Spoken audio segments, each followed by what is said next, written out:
Ms. Durkee is here, and Mr. Lawrence unfortunately wasn't able to join us tonight. I'm going to first report out, public comment. This is our time for public comment. I see some public, but I don't know if there's any comments. No, we don't have any cards, so no comment. Okay, all right, thank you. We'll close public comment. I'm going to report out on our closed session, which was anticipated litigation conference with legal counsel pursuant to Government Code Section 54956.9B, one case, and we received advice from our counsel. And we now will go on to our business action items, which is 8.1 is the update on the facilities master plan. And we're happy to have, right, I'll turn it over to Dr. Meyer, I guess, get us started.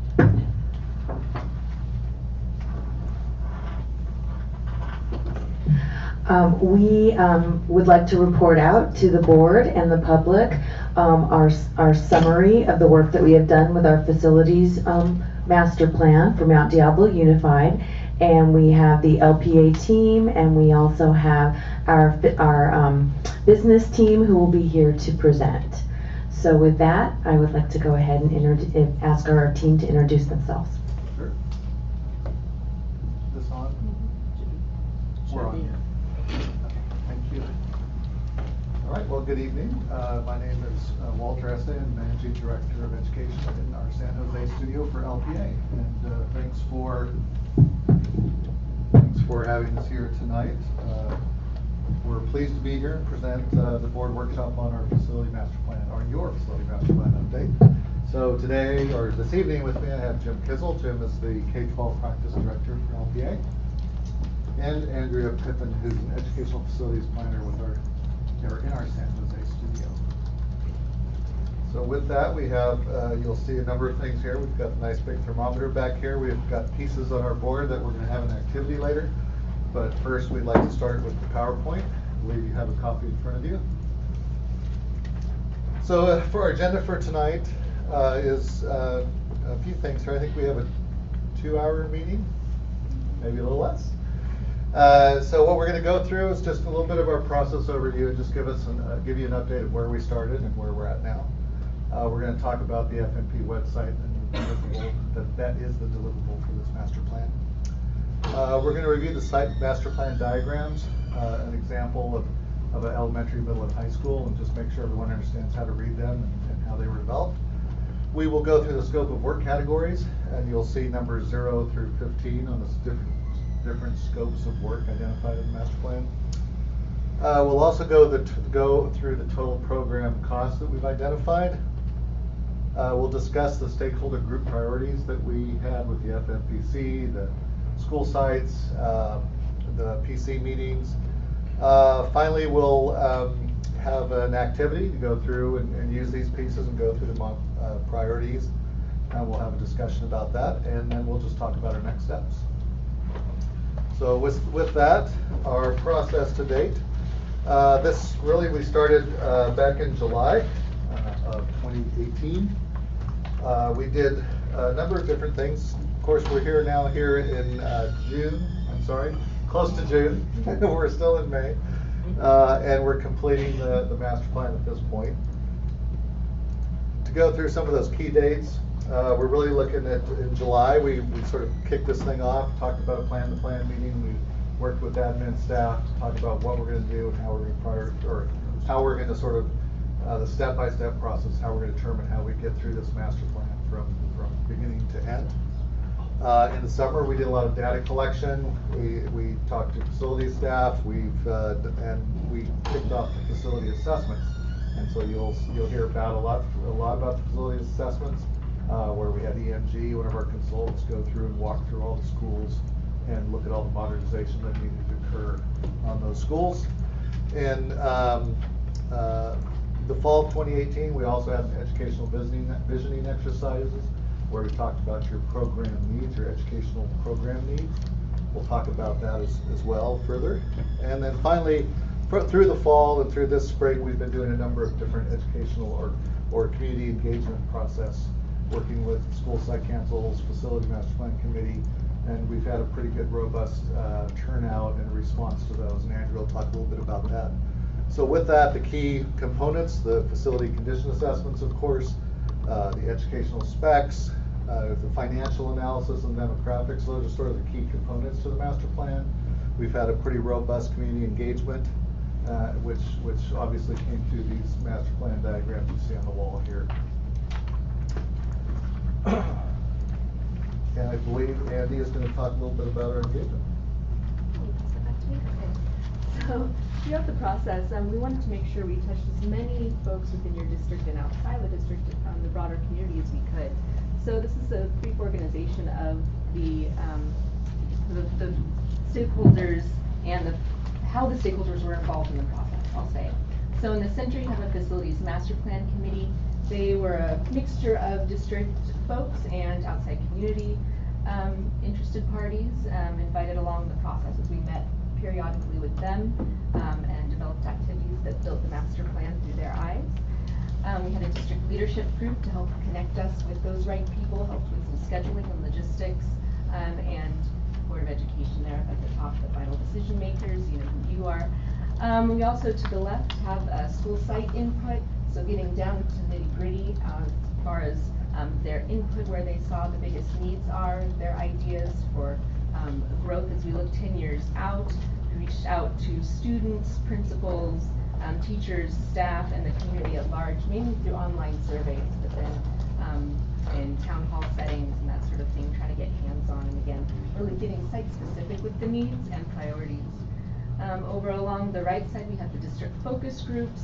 So instead of honing in specific sites, honing in on the various departments within the district, developing the educational vision, where you want to go educationally, translating that to space through our focus groups, and also seeing those needs that are kind of wider spread throughout the district departments. So throughout that whole process, you'll see some bubbles jumping up there. That's the number of people involved in each committee or each, survey responses, for a total of, about 9,300 participants over 76 engagements. So definitely. That's a record for us. That is a record, yeah. God would accommodate. Yeah. A number of town halls, about 350 people attending those various town hall meetings throughout the district. So pretty dynamic engagement. When we look throughout the process, we see, we don't want to just focus on the needs.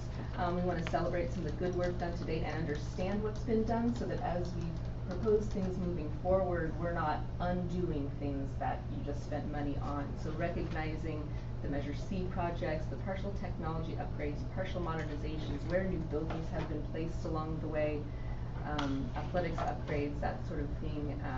Again, just an informed path as we move forward.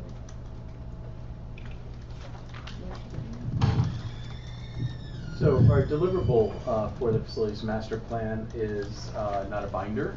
It is a master plan. Now this master plan, all the documents that you might traditionally see within a binder are actually here on the website as PDF documents that are scannable, and also it gives your community a lot more opportunity to easily go in and do a deep dive to any aspect of the master plan that they want to research further. But there are 5 main tabs on the home page, and I just wanted to walk through on how to use them and the information that is contained there. The first is an overview of the facilities master plan process. So this talks about the process that we went through on the FMP, all the different groups we interacted with. The meetings from the minutes are all here, as well as all the presentations that we did to the various groups are located on this tab. It also talks about the stakeholder groups, detailed schedule, and superintendent's message, and links as well about some of the goals and vision of the district. So this really gives, as I said, people an opportunity to do a deep dive into the background information of the process and some of the other issues that are driving the master plan. The second tab is planning, and has all of our outreach there, as well as the survey results. We talk about the scopes of work that were anticipated. We'll get in more detail there. The total program cost, the demographics, overview of the funding sources that could be available to the district, as well as the different stakeholder groups' priorities in terms of their thoughts regarding the total need. Because the needs are obviously much greater than your ability to fund initially, and you are looking at a phased implementation approach, so how do we approach those priorities is particularly important. The third component is really your educational vision, and it's the educational program visioning process and the educational specifications for the different academic levels within the district. Really states your vision of your educational program and how does that impact your facilities. So when we look at the drivers that develop the individual master plan diagrams, there's really three components that drove the plans. One, the demographics, and what we found there and through our previous presentations, your demographics really aren't changing very much, so we master plan the sites for their current enrollment. What is the facilities needs assessment, and what was needed in terms of the repair items, and then finally the educational program vision. Those were the three items that were overlaid on the school sites to develop the master plan diagrams. The fourth component, funding, I think we're here to talk a little bit about today and why we have the thermometer to begin thinking about what might we do with the dollars that the district has available. The fourth component is the facility assessments, and these are the summaries, I should say, of each of the facility assessments done by EMG as part of the facilities master plan process. So these are about a 10 to 15 page summary for each of the campuses. There's actually a 200-page report for each school that we've turned over to the district. And then the final is the implementation. What is the master plan program vision of each of the campuses, and the cost estimate detail summary for each of the school sites. So again, if somebody really wants to go into detail to see what the vision was and what that cost might be, you can do it here and get in as granular as you want to get. So that's the website, and we'll be updating that throughout the continuation of the process till we're complete. Upon completion, we can actually turn this website over for the district to maintain the website and as a link for your own district website. Any questions so far? So the binders that you have in front of you are the needs assessments, an even shortened version than what's posted on the website. That's about half of what is posted on the website. So as we move forward, we'll go into the scopes of work. So how the cost estimate was developed, and much like those binders, the full breadth and total need of the master plan lands with a thud. So we break it up into about 16 different scope categories so that you can really see one versus the other. If you were to hone in on restrooms, say, what would that cost be? So we've broken out, again, 16 different scope categories. Well, starting at scope 0 is your modernization, repair, and site utilities. Scope 0 is really the costs that were identified in those EMG needs assessment reports. The numbers are going to be different than what is written in those reports because those reports only state construction costs only. We've added a multiplier to those numbers so you get a total program need, so a total cost, which includes your soft costs or design fees, basically. And then we've also backed out from that EMG scope anything that you've already approved funding for.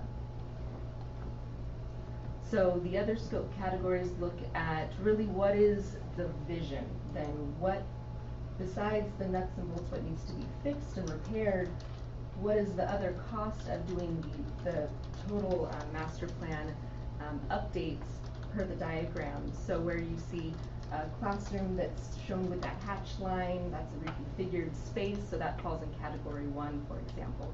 Category 2 is a new constructed classroom, so applies to classrooms and collaboration spaces that are built new, so that white box with the colored outline. Scopes 3 and 4, most of the other scopes apply to new construction and reconfigured spaces. And then they're broken out in scope category 3, your science, arts, elective spaces. 4, your performing arts, so music, dance, drama, and theater. Scope 5 is your MUR, so adding HVAC. So where something needs to be added to, that would be in addition to the EMG assessment. So that's where you'll find HVAC is under scope 5 for the MURs. turning the MUR into a student union, say at high schools, that's in scope 5, and food service improvements, mainly the lunch shelters. So any replacement of outdated, not utilities, equipment in the food service, thank you. That would be in scope 0, where it's already existing, it just needs to be updated or replaced. But if we're adding something new, again, like a lunch shelter, that's in scope 5. 6 is your PE facilities, your gyms, weight rooms, locker rooms. The indoor components. The indoor components, Yeah. the structures. It also includes pool, where that applies. Scope 7 is your administration, staff support. That scope also includes a community room, so parent resource room, community room, however you want to call that. When we're relocating administration to the front of campus to create a secure point of entry, you'll find that in scope 7. Scope 8 is your media center, aka library, and student support services. So your learning center, which is a suite of offices, and we'll get into that when I go into the scope diagrams or the space diagrams. But student support services, media center, library, and innovation lab in scope 8. Scope 9 is any new or reconfigured restrooms. So again, not modernization, because that was identified in scope 0, but anything new or reconfigured, such as there's an allowance for gender-neutral restrooms at every campus. That's in scope 9, as well as reconfiguration to add toilets to locker rooms at the middle schools, for example, where they don't currently exist. Scope 11 is your safety security, mainly fencing. Oh, 10, sorry. I don't even know what I said. Scope 10 is your safety security, mainly fencing. 11, campus arrival, parking, drop-off, entry plaza, anywhere we changed around parking, expanded parking, added drop-off lanes, and an entry plaza to create that welcoming front door, clear identification that this is the front door entry to the campus. Scope 12, outdoor learning environments and quads, basically your improvement to the outdoor spaces that are not athletics related. 13 is those athletics and play related spaces, hard courts, rubberized surfacing, play apparatus, play fields, and a running track or a fitness track at the elementary schools and middle schools. Scope 14 is furniture for all spaces. And 15 is your technology equipment, the presentation equipment. Also the backbone infrastructure. No, Just the presentation equipment. And that applies not just to classrooms, the label's a little misleading, but presentation equipment, say for MURs, any kind of, basically all of the spaces as we count up. Anything that would get furniture would also get presentation equipment, unless it was an office. Any questions before I move on? So when I'm looking at this, the first line, that 0, is the one that it's just a construction cost included in that 0. That on your spreadsheet that you Yeah. see there, that's our markup. Yeah, so that's the total need. So Okay. you're comparing apples to apples across all When scope you look at categories. the EMG site assessments, that's actually just the construction cost. Okay, So on the there's site a- assessment, got it. Yeah. Good clarification. So as we get into the master plan diagrams, there are 4 kind of flavors of work proposed in that modernization. So that solid color will identify that EMG scope. Hatch line for reconfigure if you're moving walls around. And again, these reconfigure and new construction, that's really implemented or suggested in order to implement the educational vision. A learning center, joining spaces, if science rooms were too small for the ed specs, that sort of thing. So hatch line is for spaces that needed to be reconfigured. White box with the colored outline is new construction, and we price that at stick-built construction unless it kind of finishes off a pod of the modular buildings that you have already. Then we kind of broken down that cost a little bit to kind of build apples to apples there. So get some cost savings. And even with that stick-built construction cost, you can always go to something a little more cost-effective if you'd like to. So kind of trying to price out the max so that you're not surprised later down the road.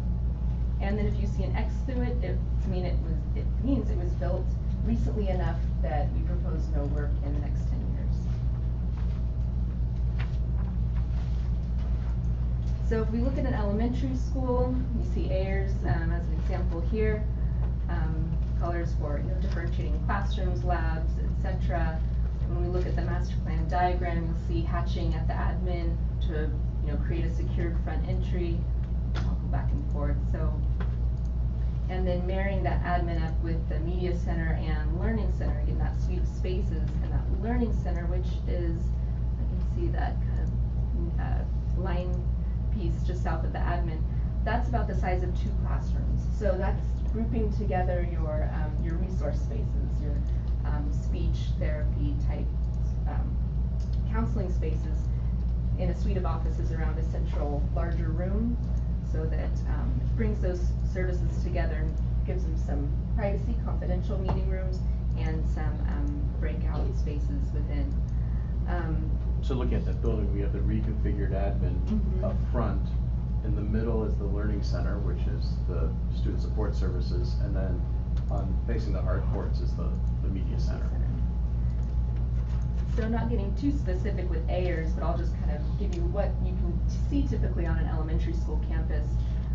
We've paired together, you'll see over to the left of the MUR, music, a STEAM lab, and an innovation lab. So that triplex of spaces, we tried to implement at each elementary school campus. Most often it was in new construction like this. Sometimes it was in reconfiguration, but the size of that space remains a constant. So music, pretty self-explanatory. STEAM, that hands-on messy maker space. Innovation lab, that more tech-rich design space. You'll see a new lunch shelter there in between that new building and the MUR to create an outdoor court. You'll see learning courts, reconfiguration of kinder, again to meet that size of ed specs. The yellow lines show new fencing, and we'll identify playfields upgrade with a fitness track. Where it fits, we've shown a full-size soccer field on all of the campuses. It's not to say, hey, let's put soccer here, because sometimes that would mean baseball would go away. We just want to show that as a possibility that that could be a community shared use soccer field. Again, where it fits, it didn't fit in this example. And in this case, the new classroom building is actually a modular construction. It's similar to the classroom adjacent to it. So where we only had a couple of rooms that were being added, and there was already a precedent set at that site for the Sarah Mark classrooms, we pretty much added in kind. So I have a question. At Ayers, where the office is on orange in the first page, that was reconfigured recently, fairly recently, due to a fire at the site. And so in the second plan, is the main office in the same location? Yes. Or you said it was, so the green area and the second orange striped area are the locations for different types of services? Right. So when you move forward into implementing this certain project, we'll get into those details where maybe this portion was reconstructed, and maybe the shape actually changes. In fact, we anticipate these diagrams to look different when you actually implement them. But we're really just identifying the size needed to apply the cost to it. So you have the greatest flexibility going forward. So the classrooms that were in those 4, I believe there were 4 classrooms there, those would be the new classrooms on the site? Right, so where we've displaced 4 classrooms, we're adding 4 back. All right, thank you. Yeah, and we showed that admin being reconfigured to address the creation of some sort of lobby space that gives you the ability where you can come into the site, be checked in, and then released behind security into the campus, and that doesn't exist right now.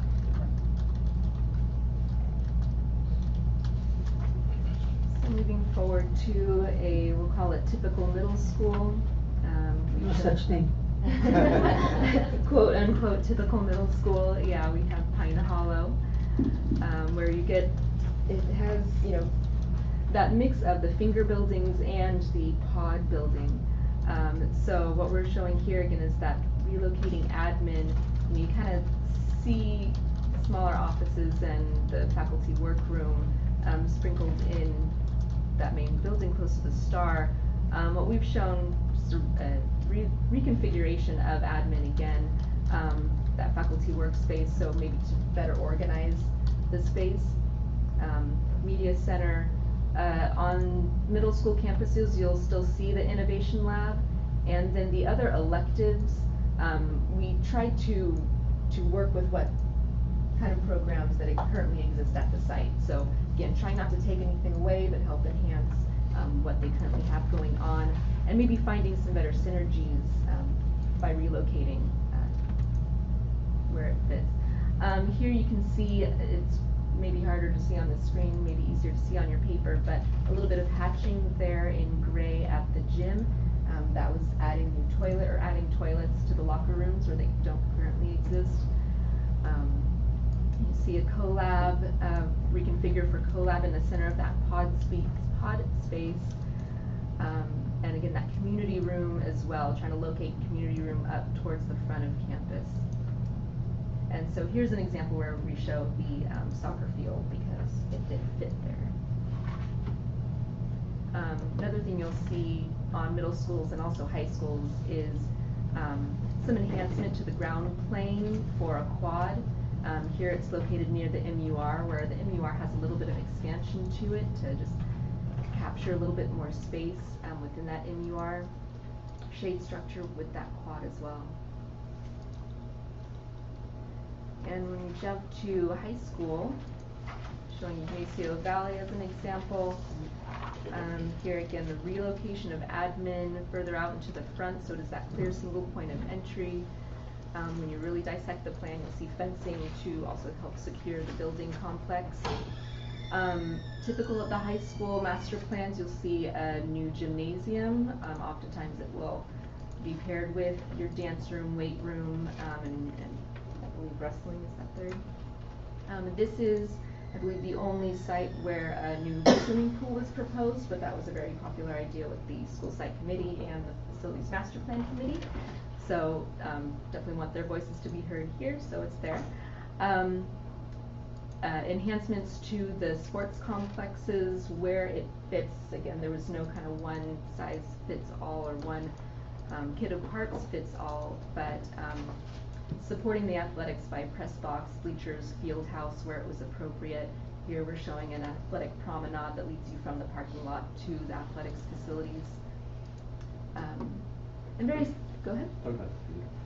Oh yes, and the MURs, when you get to that middle and high school level, or more notably here the high school level, not really using them as assembly spaces, but really needing a theater or performance spaces. So in the high schools, we're showing those MURs being reconfigured to a theater, and then adding on, in most cases, a student union for that dining and corroborate the social aspect of the school. So your theater, performing arts, and student union being pretty typical of these high school master plan diagrams.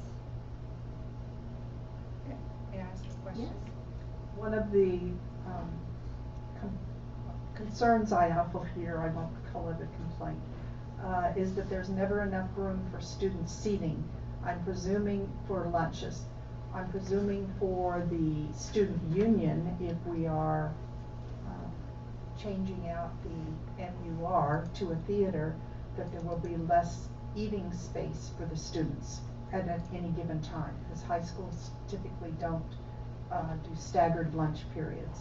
Can you give me some concepts here? And that's where the student union, it comes into play too, and enhancing the quad, giving some lunch shelter so there could be indoor and outdoor seating areas. Yeah, this one is actually, with already having the solar there, they've got plenty of space to expand with some outdoor dining capabilities. And also how that theater is modernized, I think there's different ways to go. You could construct a permanent rake with seating, and that basically it would feel as if a normal proscenium theater. Or you could do bleacher telescoping seating with a little bit of compromise to the capacity, that you could basically push the seating back, and they actually make theater seating on telescoping bleachers and have a flat floor that you could use for food service, and then pull the seating out when you want to do a performance or something like that. So there's different ways to go, and we've done both at school facilities. So I'm familiar with Alhambra High School that has the theater that, or an MUR that was converted to a theater. What else? Aqualung's Festival also is an example of that. I'm just trying to Right. envision in my mind what you're speaking about. Thank you, Chuck. And one of the reasons I think we looked at this option as opposed to, say, constructing a new theater is simply because of cost and what a new theater might cost in the realm of feasibility. And I think we were trying, or one of our directives was at the beginning of the master plan is we want to be visionary, but we want to be realistic, realizing that we have a lot of repair needs for the district. It's not to say there isn't a new theater anywhere. There is a high school, Yeah, one of them. yeah, Northgate has a theater. has one, but there's another school where we're showing a proposed new theater, and that was, it was College Park. That's the highest enrollment, and yet when you look at the square footage per pupil, the smallest square footage per pupil. So you'll see more new construction at someplace like College Park. Any other questions before we move to the cost? I'll hand that over to Jim for the fun part. Yeah, I always get the fun part to talk about the costs and the dollars that are available. So Let me just say, I'm gonna need to leave early, and Okay. it's not due to anything that you're saying, I just have a prior engagement, so. Okay. Great. So when we look at the total program costs, there's some things that we want to go over in terms of what were our assumptions. Is that different than a lot of master plans where we are, in essence, doing all the assessments and everything? In this case, because the number of sites and the complexity of the age of the facilities, we actually brought in somebody who does that as a profession. EMG, they assess public facilities all over the country. And so the repair costs that are shown as scope 0 are the EMG costs plus the soft cost markup. That everything that's within the cost is comprehensive of the district and stakeholder vision for all the groups that we met with, and that they represent total project costs, i.e. 75% of every number is construction, 25% is project soft development costs. And that's an average percentage that we see throughout the state. If you look into the detailed estimates, you'll notice 2 columns. One is the construction cost, the other is the total project cost, and you'll see times 1.33, and that's because if you multiply 1.33 times the net, that gives you 25% of the gross. And so that's how we got the 75-25. We get a lot of questions on that where people, their basic high school math, their basic math and their ratios. The items that were excluded are utility hookup fees and city connections, off-site work, land acquisition costs, hazardous material surveys, escalation, and interim housing should also be on here as well, because we don't know when the projects are going to be implemented. So we don't know the scenario by which they'd be implemented. So we can't really forecast interim housing. And I'll come back to that a little bit later when we're talking about the dollars that might be available, because it's appropriate, I think, to hold a contingency aside to cover these unknowns. And again, the costs are all in 2019 dollars. So when you pick a project from these costs, and let's say it's going to be built midpoint of construction 2023, you would want to apply 4 years of escalation to that project number from that contingency. So it's an ongoing, I think, update that you want to do as you implement projects, is add that escalation factor to each one. We do have some districts that go and say, I want that scope and I want that budget. And unfortunately, that's not the case, because escalation is a fact of life, particularly in today's construction environment. So if one has to give, the budget has to go higher through adding escalation, or the scope has to be decreased for that particular project. And then these are just summaries by different areas. There's about $1.3 billion in total need in 2019 dollars. 618 million of it is at the elementary school levels. And you can see there isn't a lot of variation in terms of the costs. They're roughly all in the same realm. And really the only difference is based on enrollment or size of the campus. Most of the schools in the district are all about the same age, so they have about the same needs in terms of their facilities. The next is the middle schools. It's about 242 million for those. For the high school sites, including the alternative and continuation schools and other programs, it's about $362 million for high schools.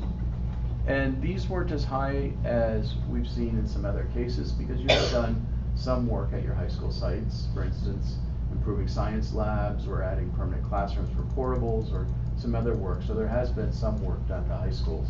Because very often I would expect to see those numbers above 100 million for each of the campuses. Then there's also your other sites, which total about 58 million in terms of your support facilities, preschool, adult school. And then your charter sites are about 42 million. Now I will say in terms of how we treated the charters within the overall master plan is they're estimated only at their repair costs. So what was detailed in the EMG report, that's what's carried through in the master plan. We didn't go the additional step of the program enhancements based on their educational program vision because that was their responsibility. And at the district sites, we did look at your program vision and overlay onto the campuses. And then when we look by scope category, this is category 0 through category 15, and you can see the dollars. And that's actually represented by all the puzzle pieces here on the table. Thank you. My throat always goes dry. And by far and away, the modernization and repair is the highest cost. And I would say this isn't modernization as sometimes we would think about it, where you're tearing a building down to studs, basically, and redoing everything. This is modernization based on a repair to the existing conditions. So we've even been conservative on how we did this because we know the number was going to be large. The categories 1 through 13 are really those items that changed at the school sites based on a program deficiency, based upon your educational program vision. That's what really drove all those other scope categories in terms of the needs for modifications beyond basic repair at the campuses, and it represents what Andrea went through in terms of the site diagrams. So any questions at all about, as I said, I always get to present the fund number, but it's about 1.3 billion in total need, and not uncommon with the number of sites that you have. Actually, I would say on the lower side of what we typically see. Lucky us. And we tried to be, I think, mindful of just the scale of the need throughout our planning process. I'll turn it back to Andrea to talk about the stakeholder groups' priorities. So there's quite a lot of slides here, just going through all of those different, 9,300 stakeholders. I'll try to go through it speedily. I don't want to totally brush over anything because then we'll be asking you for your priorities, and I hope you take these into consideration, but I may move quickly. So stop me if you want more detail or if I'm just going too fast. Can I just ask if there will be a way that we can give feedback for Mr. Lawrence, who's not here, and if I'm not here for that period of time? Is there a method to be able to? Yeah, I would. We can have a call with them, I think. Yeah. So I guess I can really see what we're doing tonight. Are we giving feedback to this plan? So tonight? this is Okay. binding feedback that we are giving tonight when we're just now receiving the information. I would say we're looking for your thoughts in regard to that, and I think our next step after this meeting, and maybe that's appropriate to talk about that now, is I think we want to hear your thoughts on what the different stakeholder groups said in terms of the priorities. And then the next step is to take that information back to the steering committee and refine the information further, and I think come forward with some recommendations to the board. If we need to do a 2-on-2 or some other meetings in between, I think those could be scheduled. I think we would look to the district in terms of understanding what's the best process possible. This is a very large master plan with a lot of sites and a lot of moving parts. I will say when we looked at all the different themes, I'm jumping to the point because I know you have to leave. Modernization and a couple of must-do things really came out clear, but what didn't come out clear, I think, is some sense of what might be some future projects beyond the modernization. What things that you might want to do that the community can really see in terms of improvements, and is that appropriate to think of a balance, or is it appropriate to move forward on just the modernization repair scopes. So I think when we get into the discussion here, what we want to show you is just mock up on the thermometer what everybody said in terms of priorities, and you'll see that it pretty much fills it with just the repair need. And so what are your thoughts on that? And then giving us some things to review and explore with the steering committee in order to come back with recommendations on what a more refined list might look like. So the next step is there's a steering committee meeting before the next board meeting that Correct. you come to? Correct. When is that? Um, It's been scheduled yet. It's not on the calendar yet, but it's within the next few weeks. Just a comment, and I believe you answered it, but this is an item for information, so as far as any binding decisions, it's just general discussion, and then it will be brought back for action. This is just prevent us being here till midnight digesting this and then having to go home, which is appreciated. So I did jump forward a little bit because I know you have to leave.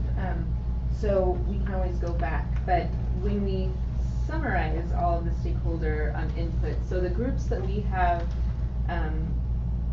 gathered priorities from, we've taken kind of their words and just, and translated them into the scope of work category. So when they say this, it would be covered under this category. So we have the online surveys, we have the elementary school sites, middle school sites, and the high school sites from all surveys, the parent community surveys, teacher, student, and faculty and staff, that's the teacher survey. So the boxes highlighted in the blue identifies the greatest overlap. So you can see in the online survey results, we have all across the board, no matter, which category you're looking at, it's that modernization, repair, and site utilities category. For middle schools, the MURs start to jump out as being a high priority. For the elementary schools, safety and security is their highest priority, or next highest, and then classroom technology is a high priority for the high schools from the online surveys. The principal priorities, these were taken at the beginning of the process. When we did their online survey, before we did visioning with them, we asked them, what are your highest priorities? This shows those results. So district-wide, again, that modernization and repair, the MURs, and safety and security. This aligns with the elementary school's highest 3 priorities, in addition to the play spaces. At the middle schools, it aligns for the most part. There was a tie for 3rd between, looks like parking and drop-off and exterior play spaces. They weren't highlighted because it would just all turn blue.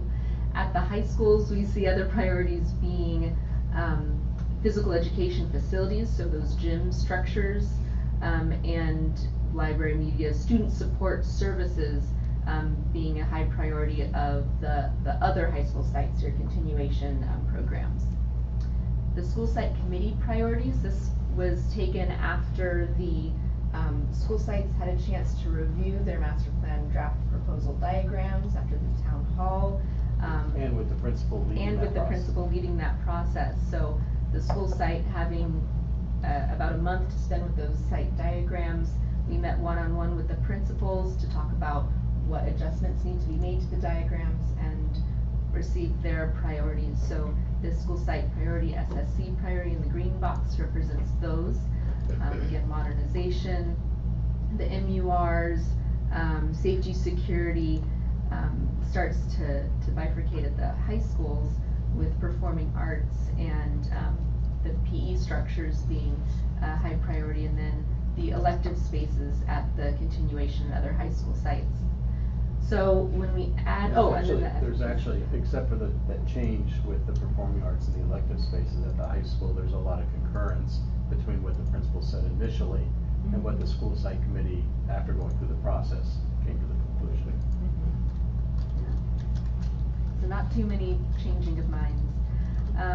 The FMPC, that group of district and community stakeholders that carried through the process, they went through a series of voting activities, which I can back up and go into more detail on if you'd like it. But there, when they voted by scope of work category, these are the results there. So that modernization, the MUR, student union, and the new and reconfigured restrooms were their top priorities. When you add up just those district total numbers, you get the grand total, which is highlighted in yellow there. So modernization, repair, site utilities, MUR, student union, and food service, and safety and security. If you were to look at it all in one bite, those are the top 3 district priorities. So you can, slice this pie any way you like it, and realize it's a lot of information. I can back up and go through each Yes. stakeholder group in more detail if you'd So like. all the other slides really give the backup detail leading to this summary. So I'm having a little trouble, vision clarity, so it's 1, 5, and 0. It's 0, 5, and 10. I mean, yes, 0, 5, and 10, yes, I meant to say. Yeah.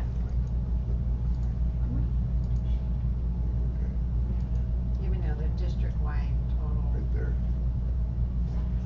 Well, but District-wide total, what we're looking at. For 9.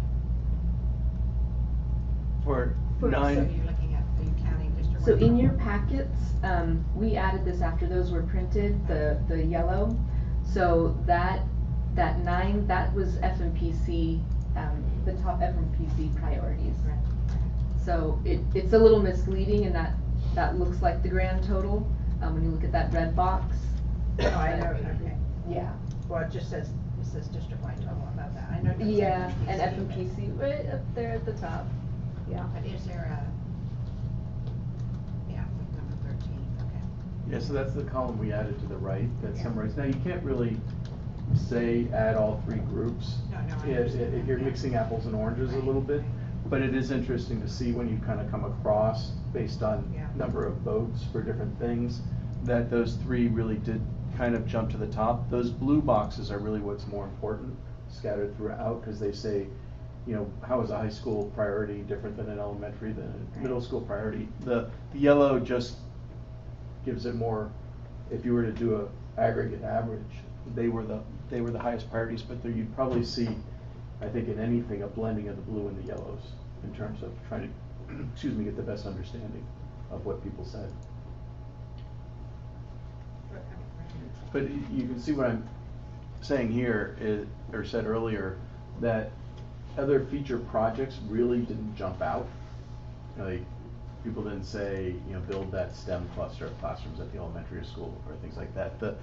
By far and away, the modernization and the repair, I think everybody understood the impact that would have to all the teaching and learning spaces in aggregate across the district. The MURs are pretty much the air conditioning at the elementary and middle school MURs. And so when we get into showing the priorities, we broke the cost of modernizing the spaces separate from the air conditioning, because that vote was being driven by the air conditioning. And then safety and security, I think, is understandable in I guess today's I'm date. just saying, I think it's kind of noteworthy that the committee, FMPC, really talked more about the restrooms, Yeah. right, than the rest of the, I'm not sure what that tells us. Yeah, and that. I feel like we hear about restrooms a lot, at least at some sites, right? It's a loud voice. Yeah. Just to put it in perspective, I think there were, about 30 people at that final FMPC meeting? So when you think about it that way, and I don't have the numbers for, there's only 30 elementary schools across the district and 30 FMPC members at that final voting priority. So while it was an important group to get their voting on, they may not be representative of the entire district. So, you weigh these groups differently against one another, I guess is what I'm saying. But there was a lot of commonality when you look across all the different priorities between all the different groups and what they were saying. The outlier is that the restroom a little bit. Right. So was that committee somehow structured to be representative for the rest of? Yeah, that's the goal Yeah. of that formation, yeah. you can't control who shows up, but that was the goal. Yeah, and we also, I think, during the prioritization, we ask everybody to wear their district-wide hats as much as possible, and for most part, people do. They understand that some places have greater need than others. In your district, though, I think there's just a lot of commonality of need. Yeah. In a lot of places. Everything. Yeah. Right, Yeah, it's not like we have a dichotomy of brand new schools and older sites. And I will go back to the reminder that that scope category 9 is just for new and reconfigured restrooms. So modernization of existing restrooms Right. would still be in that scope 0. Right. Yeah. It'll pick up Mhm. a large portion of it. Exactly. I have a question. What is the interplay of these 3 priorities? So for example, if you want to move forward with security cameras or security gates, etc., how would that interact with modernization or wiring or repair? So I would expect there would be a lot of kind of interplay as well as a necessary order, so you're not going back and undoing something.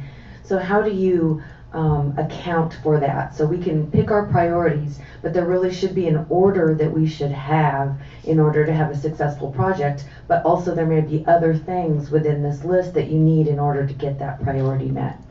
Yeah, in terms of, scope 0, scope 5 being the HVAC at the MURs, and scope 0 being repair, and scope 10 being safety, security, fencing, and other things, I would tend to think of these as sites, and that these are all very interrelated scopes of work. So a site is a project. It's not like we have a mix, at least here, of new construction where you could say, we're gonna build that and then do this. I would tend to think that these, Particularly Yeah. fencing, Yeah. because if you do the fencing first, because we all want that, then you have to tear it down to come in and do the and other have things. It's a contractors kind of access the the building. obvious example. Yeah, exactly. Go ahead.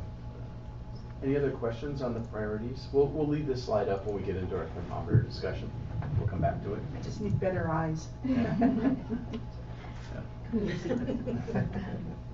But if this wasn't enough for you guys to think about, we also have immediate needs projects identified by M&O. So these are mainly utility driven, where there was a definite immediate need to repair a gas line, for example.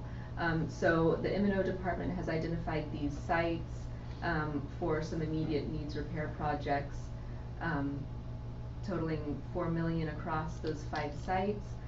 Additionally, technology infrastructure district-wide at an additional $25 million, totaling 29 in immediate need. And now these sites and these pieces represent the school sites. We're really focusing on the school sites today. We don't want you to lose sight of the other district facilities, such as the one you're sitting in now, and other district support facilities. So we had a chat with district leadership recently who identified some other, what they see as their highest priorities, which is safety and security. When we're talking specifically to this building, it's that secured front entry lobby, and just various, like at the flooring to make it non-slippery. So we don't have a cost associated with those. That'll come in the next round as we get into those master plans more detailed. Something to keep in mind.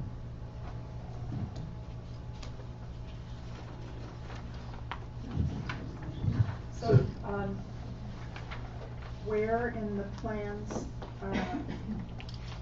are there assessments for changes in, the seismic standards? Because those are something that is constantly evolving.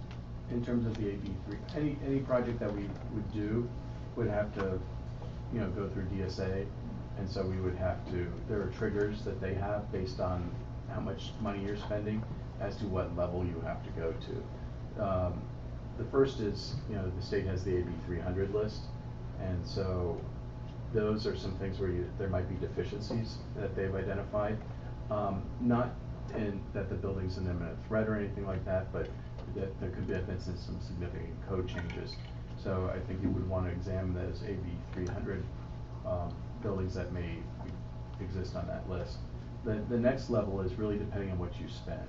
I believe it's once you get past 50% replacement cost of the facility, you have to upgrade it to current code.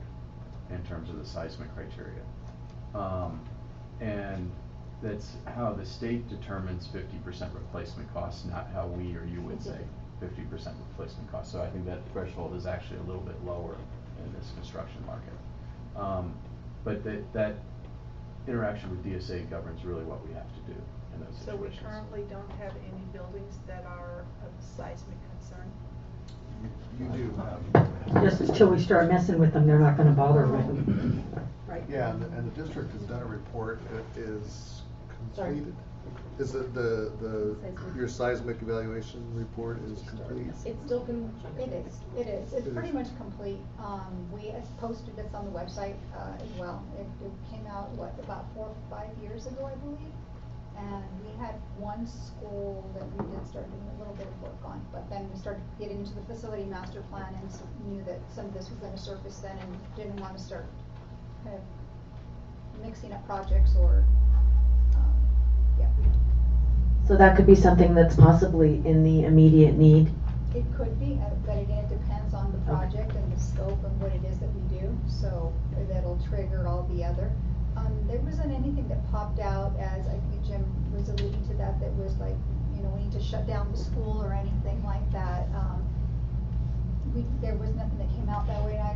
Did you see anything that came back from CDE that indicated that? Yeah, there wasn't anything major that we would be talking about replacing a school or anything like that. It was minor, and it's gonna be triggered on the amount of modernization work you do at that specific campus. So is it a fair statement to say there's nothing that you would want to put on a thermometer immediately at this time? That it's really governed more when you're doing a project and what things would be best to do while doing that project? Okay, that made me think of a question. So are they looking project by project? So if you're doing one thing at the school, when you talk about the 50% being the thing that kind of tips it, so if we're doing a project now, but we're not cycling back till another year or two to do another project, could they again say, wait a minute, now you're at that 50%? That's a gray area. Yeah. And it really depends how you break a project up and Okay. submit it to DSA. I wouldn't recommend breaking up projects to get around the 50%. Well, I wasn't thinking about getting around it, I was just thinking as you prioritize, you might do one piece Right. and then come back, not, 2 years later and do another piece, and it's all of a sudden, the It's what you state's going, spend what on the? it. It's what you spend on a building. Right. For that particular building and that particular project. And generally, it's a good practice, I think, to, when you're going into a building, do it Get once. it done at once. Yeah. I have a question regarding the seismic information. Would you recommend that as the district starts to prioritize which schools, as you mentioned, they all need kind of the same treatment, go first, that would be a consideration, that those obviously that are older and it would coincide with needing that extra support? Would that be one way that it's approached? No, I think that's a good way, and I will say that the seismic retrofit, it's not necessarily per campus, it's per building on a Right. campus. So depending on what building you're working on, you may need to retrofit that certain facility, say it's masonry or unreinforced masonry or something like that, an older building. But if you're not doing any work there, there's a chance, depending on all the costs and what the DSA says, you may not have to do Yeah. anything there. And I would say just in general, because the way we approach the cost as a repair, that I don't think at that repair level, any building would exceed the 50% threshold. Right. It's when we start doing the other reconfigurations and the other things to meet, let's say, your educational program goals, like reconfiguring admin to have the lobby be a secure entry point, all that. Those type of activities would push you over that threshold. And so I'd say at this point, it's really a discretionary decision. There isn't anything really driving you to say, I have to do this at this point.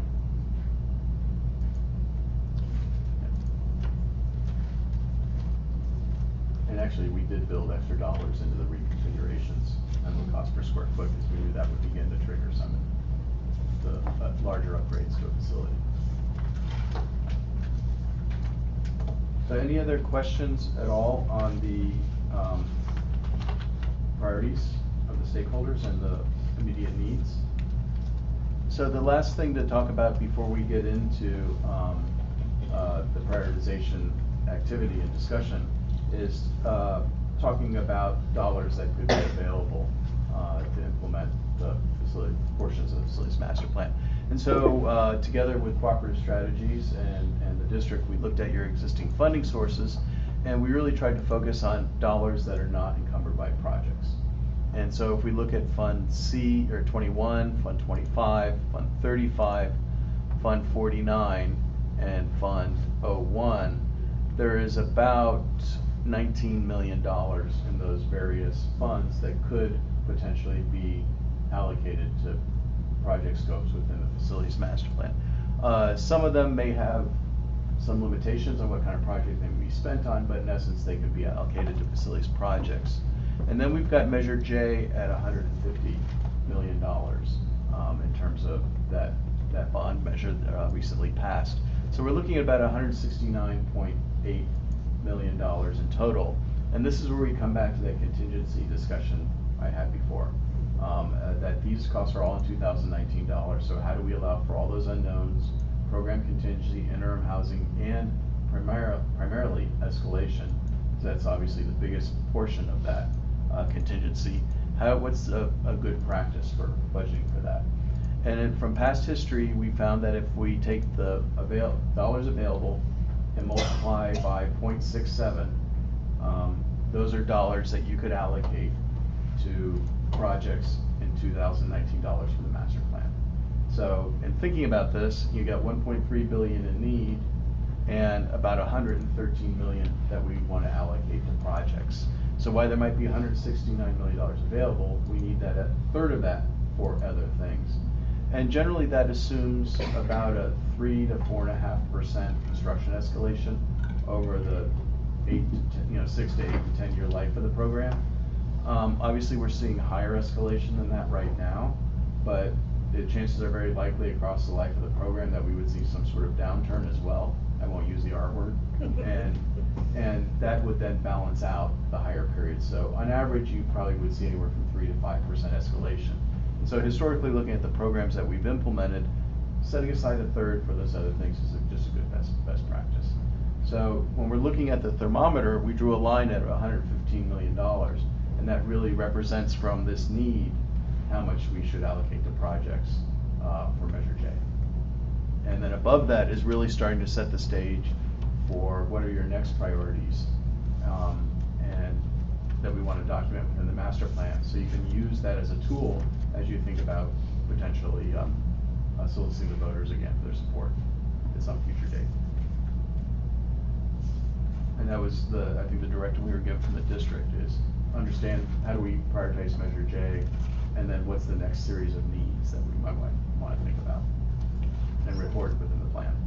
So, help me remember, did we not just approve 20 million of Measure J for technology infrastructure? It was information only.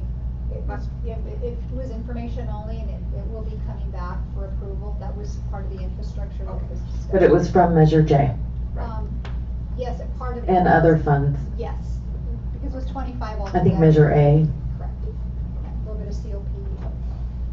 Just trying to, everything's sorted out, Yeah. all the balls in the air. So this is where I want to go back to the other slide, the priority slide, and begin to show you what does that look like. So if we take, first of all, the items that were on the must-do list, which is the immediate need, which was about $4 million.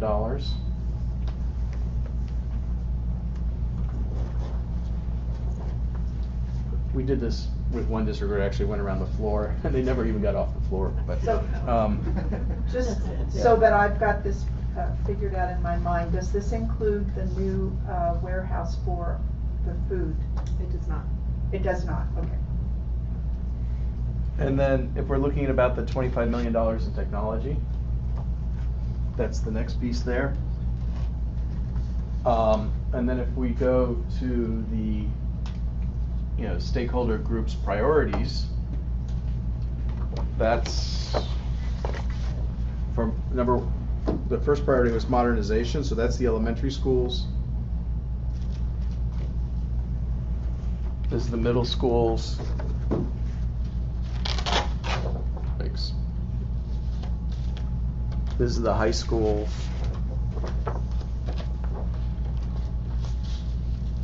And then the adult obviously goes. High school's coming down. Yep, we're off the chart. We do. And then we've got the adult, and then this is the MUR air conditioning at the elementary schools and the middle school. And then this is safety and security. So if we were to total that all up, we're probably at about 450 plus million, roughly, in terms of total need. So you can see the challenge is just the large size of the modernization. So I think what we wanted to do now is just hear from the board some of your thoughts, and when we look at what all the different stakeholder groups have said to date and your impressions of that. So as we begin to go back to the steering committee and think about how do we break this down so that we are within the what does that first $115 million look like? And then what might the next set of dollars that maybe takes you up to around $400 million look like?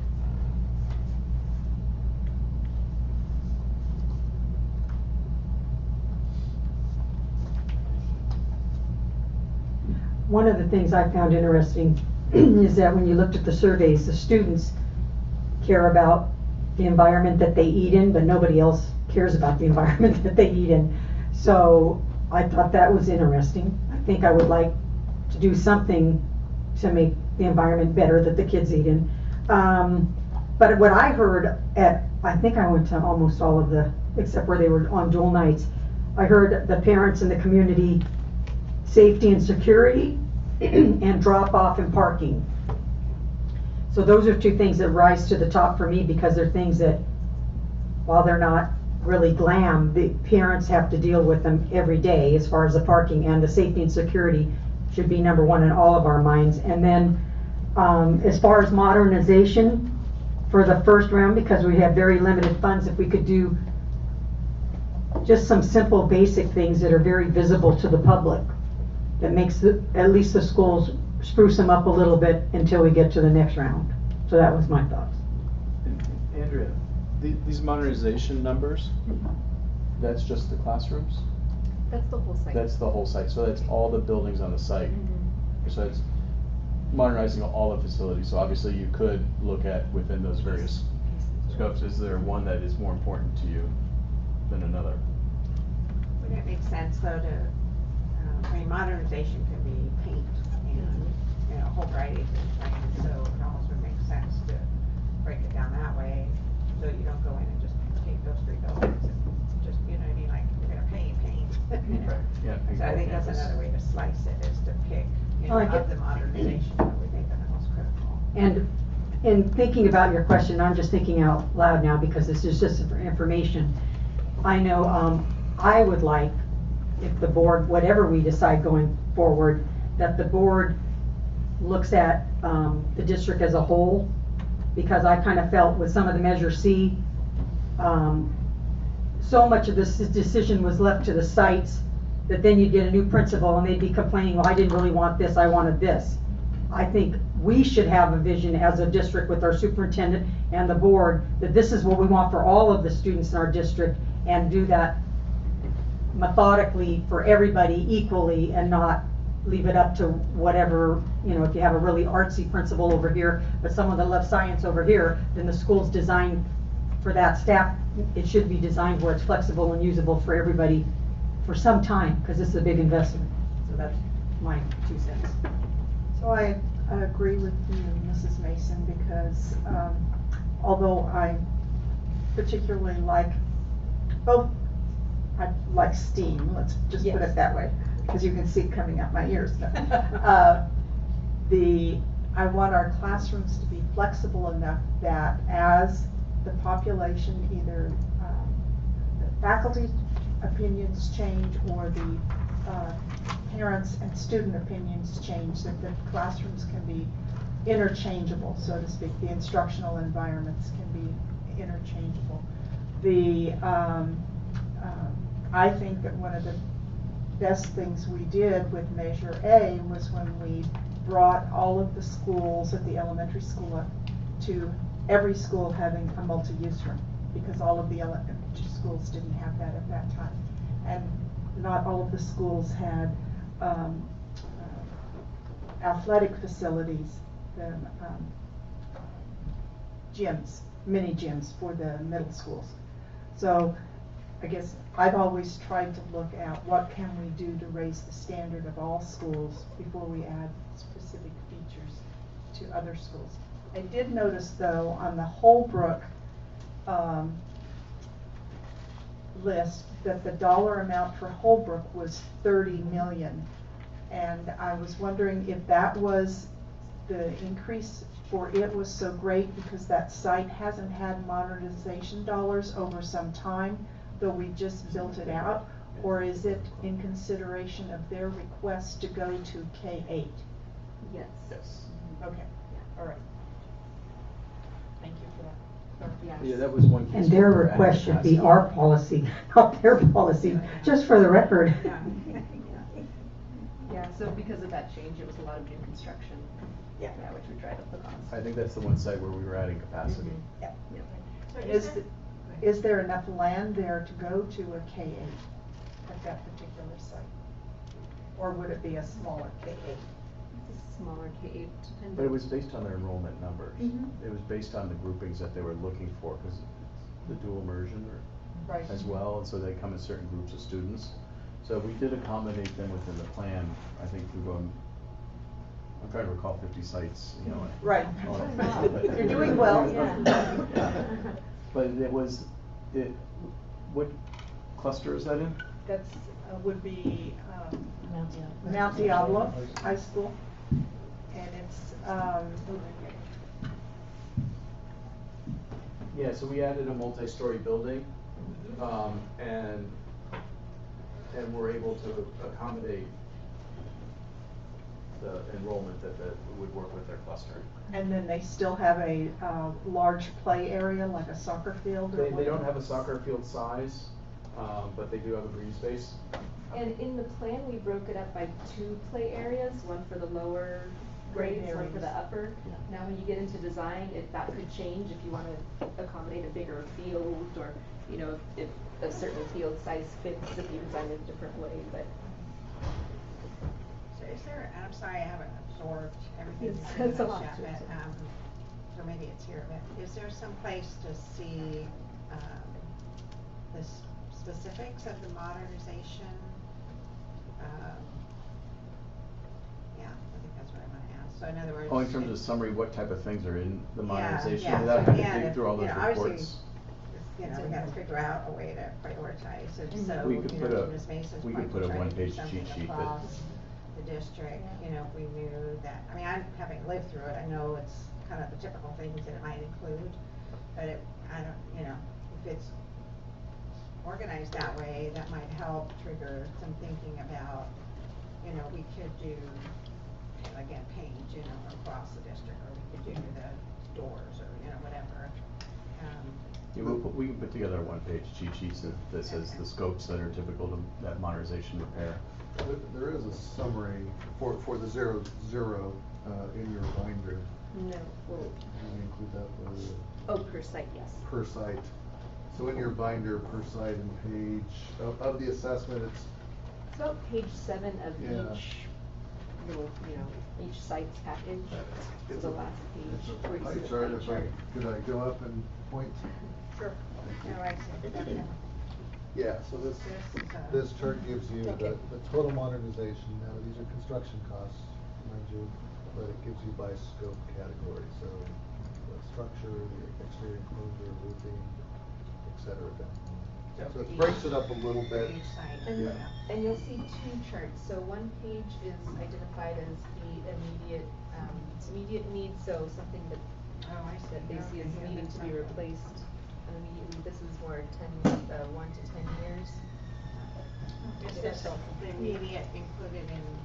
It's that? all in that 0. Oh, it's but it's not in that 4 million. The 4 million is site utilities identified by M&O, which is different from Different from this. this, So we need bond measures every year for 3 years though.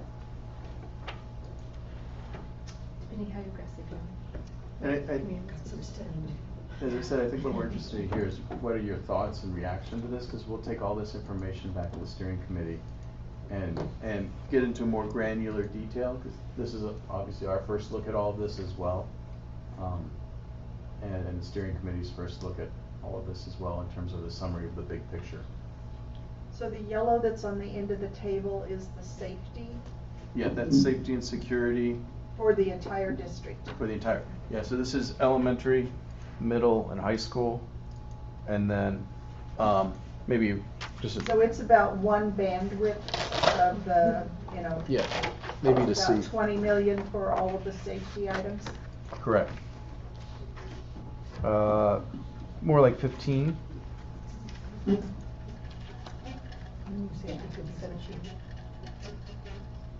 I'm surprised that that one isn't greater.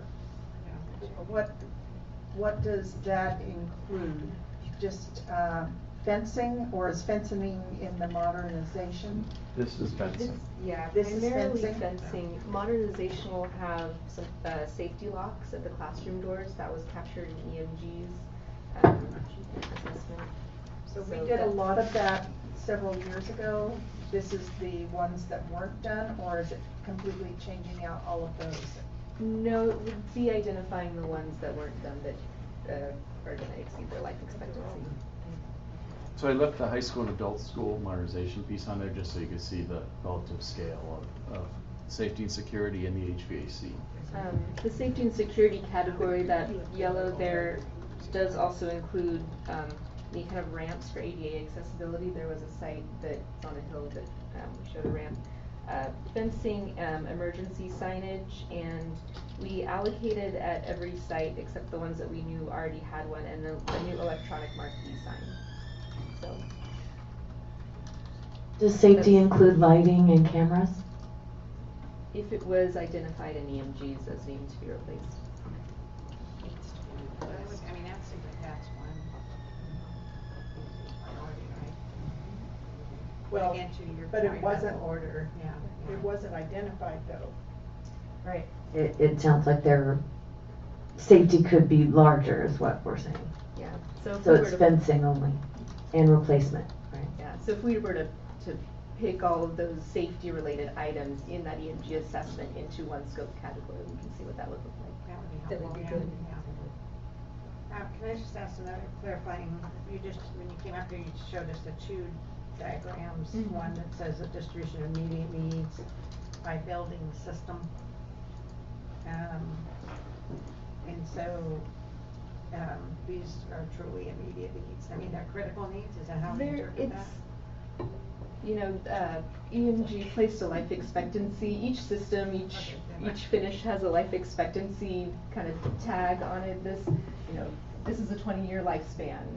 You know, it's not. So replacing it, let's say if it is already 23 years old, EMG would have identified it as something that needs to be replaced.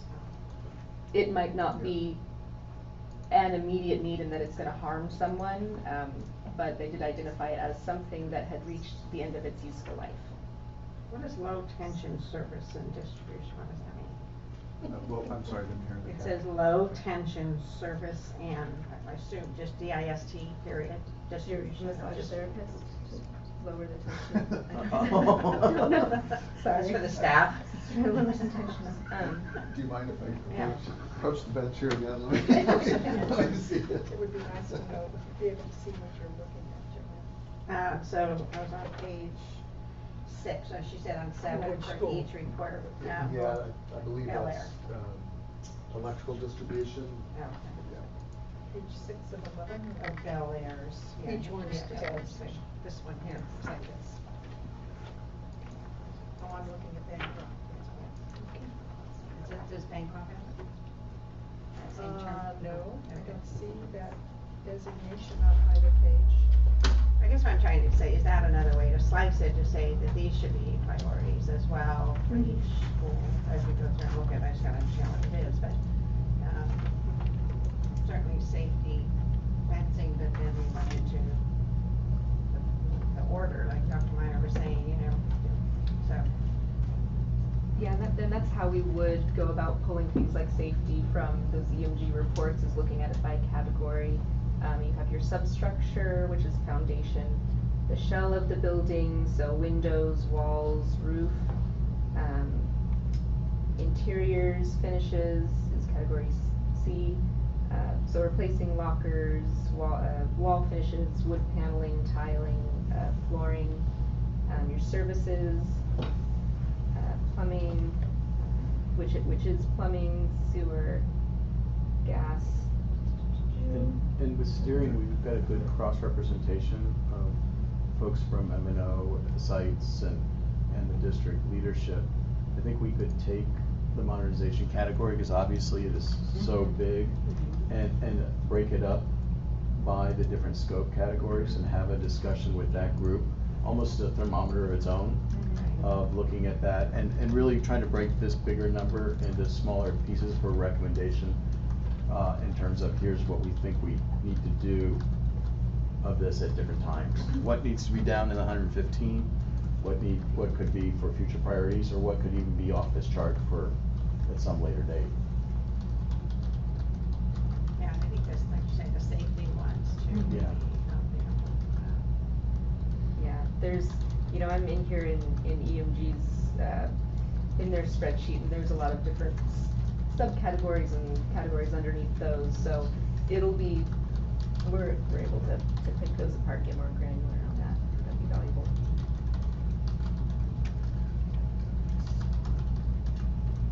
The challenge is you've presented a number of $400 million here. Right now, we only have $113 million that we can make a decision about, and we haven't sold all of those bonds yet, so that's another 3 to 5 years just to expend $100 million, right, or 113. Yeah, well, I'm just Yeah. guessing. Yeah. You know, by the time we sell them and then go through DSA. So the 400 million was Arbitrary. a 10-year. That was arbitrary. It's really, once you get over 400, you're. Yeah, it was kind of looked at more in a reasonable time period. That's just a number we picked. It also fit on the page. Right. That's an honest answer, I like. But it really said, I think once we, because if you really think about 400 million, that's actually $600 million you'd need to have, because we need the 1/3 for the contingency. Yeah. And we Yeah, thought I getting would any think. larger than that, the reality of having that within a reasonable time frame. And so that was really forcing the discussion into, you know, as we were asked to do in the master plan, what's Measure J? What's the next big block of things we really should do or want to do? And then beyond that, the master plan is capturing the need.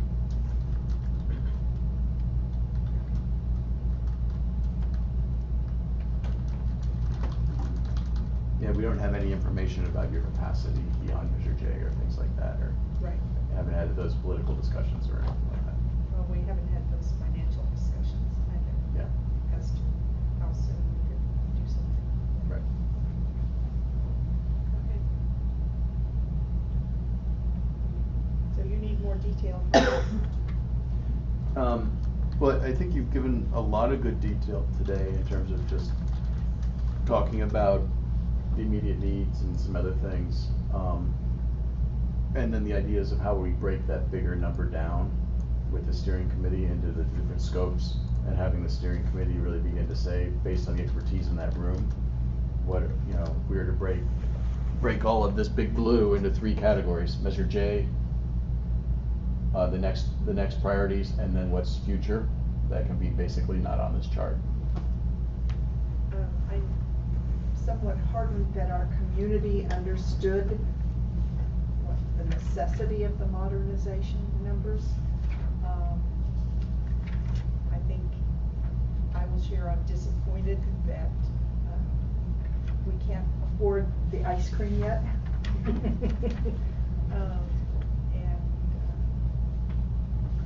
like you were saying, Ms. Mason, we need, every site wants something new and exciting to point to and talk about. And it's, how do we make modernization look exciting? I remember when we had all the discussions about grease traps for the kitchen and how much money those were, Mr. Ferranti. Well, believe me, to some of the parents, if they had a nice drop off for their kids in the morning, that'd be really exciting. From what we hear every year in September. I will say to the group that, what I saw and read today was very reflective of what I'd heard in the meetings I went to, so you did a good job of capturing that. That doesn't always happen. Sometimes I wonder if I'm in a different meeting than everybody else, but it pretty much reflected exactly what I was hearing from the different groups, so. And it's a lot of information, but I'm gonna go home and study it, and next time you come, I'll be ready. So do you have more, or do you want to, do you have what you need from us? I think we've got a lot of information. Just one last question. Are there other, I know you mentioned parking and drop off and safety and I heard a little bit about STEAM, but I don't want to presume or put words in anybody's mouth. Are there any other projects that are maybe the feature aspect that you think we need to study at all, or the stakeholders are loud and clear, modernization far and away was, I'm just trying to see if there's any other thoughts from the board in terms of things that you were thinking about or had heard from your community in past interactions. My only other one was improving the eating conditions for our kids, but I think between our food services and what they're doing, and I guess that would fall under the modernization, any changes you made to. Yeah. I just would note when you talk about sitting under the solar as being an option for, it's a good option for shade, it's no option for rain. Correct. Correct. Because I've been there and you get big old raindrops right on your head, so.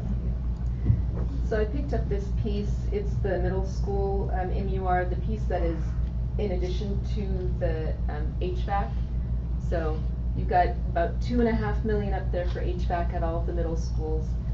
This is about $15.7 million for reconfiguring, expanding the MURs and lunch shelters and everything else that would go along. So there is going to be some consideration there. Yeah. And there's some of the elementary middle schools. Right, high schools too. yeah. So there's leftover pieces there. Well, I know the high schools really want, the performing arts areas, and athletics are always something that comes up to us continually. Didn't you do anything with the Gophers and the ground squirrels? That's It's in the actually estimate. and it's in the repair. When there. the fields were that much in need, there was repair dollars from EMG's assessments. So, So that's really a blending category, repair anywhere on the site where the buildings. But the Gophers themselves, facilities departments, they would take care of that. Oh, he laughed. He'll serve us the cafeteria. Are you having a Caddyshack moment? He'll be back, remember what you said. I feel like if I'm speaking out, I'm betraying one community for another. Okay, so don't do it. So just to clarify next steps, so you're gonna gather information in a different way for us and also the steering committee. Yes. That's different from the other committee? It's different than the FMPC, yeah. And then, we'll have something back at a board meeting, right? Yes. Okay. We haven't. We have June 24th? We have June, oh, the Yeah. 24th, okay, great, okay. We're good to go. Okay, and that'll be, I don't know if it'll be for action, right, or should be information, or kind of more information, or? I think we want to evaluate, how we go through with the steering committee process and see, 'cause, there's been, surprisingly, there's a lot of good input you gave us today that I think will help steer the discussion in that group. So maybe it'll be another kind of presentation and, discussion a little bit too, just because that'll give us a chance to look at it, the new information. And you'll be honest with us if the group completely rebels and say they want new items at the school sites too, I presume. Because we Oh, need to definitely. hear that Yeah, yeah, information yeah, from them. absolutely, yeah. Yeah. Well, I don't think you guys are doing a great job, Yep. I think, really, it's really, a lot. Obviously, you're very thorough, and we're just trying to catch up with you as fast as we can, in terms of taking in all the information, but it's very well organized and very well done. Thank you. Did Ms. Ramos have a presentation to make, or? I don't, no. Thank you. Okay? Okay. Are we, no other business